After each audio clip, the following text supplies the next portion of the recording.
నెల రోజుల కింద కాంగ్రెస్ అచ్చంపేట కాన్స్టిట్యూన్సీకి వచ్చే వరకు కాంగ్రెస్ పార్టీ పైన ఒక లేనిపోని అబాండాలు చేశారు. ఏదో వాళ్ళే గాయం చేసుకొని హాస్పిటల్ పాలయ్యి రాష్ట్రం మొత్తం ఇది షేక్ చేసిన విషయం బ్రేకింగ్ న్యూస్ అయిపోయింది. ఈ విషయం గురించి మీరు మీ మాటల్లో ఏం చెప్పదలుచుకుంటారు? మీరు వారి సతీమణిగా మీరు ప్రముఖమైన స్థాయి ఉన్నారు కాబట్టి మీరు ఏం చెప్పదలుచుకుంటారు? ఫస్ట్ టైం యాక్చువల్గా టీఆర్ఎస్ పార్టీ రావడానికి కారణము తెలంగాణ ప్రత్యేక రాష్ట్రం వచ్చింది. డెవలప్మెంట్ అవుతుంది అనే ఉద్దేశంతో ఫస్ట్ టైం తెలంగాణ రాష్ట్ర ప్రభుత్వం ఏర్పాటైంది.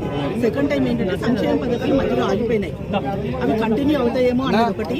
అలాగే డబ్బు విపరీతంగా ఖర్చు పెట్టడం వల్ల రెండవసారి కూడా పదవిలోకి వచ్చారు. మూడవసారి ఏమైందంటే డబ్బు కూడా పనిచేసే పరిస్థితుల్లో లేదు. ఇంకా ఏ రకంగా దెబ్బ కొట్టాలి అంటే సెంటిమెంటల్ గా దెబ్బ కొట్టాలి అని వాళ్ళు విశ్వ ప్రయత్నం చేసినారు. నిజంగా దాడి చేసే వాళ్ళమే అయితే ఇంతవరకు ఆగే వాళ్ళం కాదు. మేము 9 సంవత్సరాల్లో ఎప్పుడైనా దాడి చేసి ఉండేవాళ్ళం. ఈ రకంగా దాడి చేయాలంటే మేము ఎప్పుడూ చేసేవాళ్ళం. మా సంస్కృతి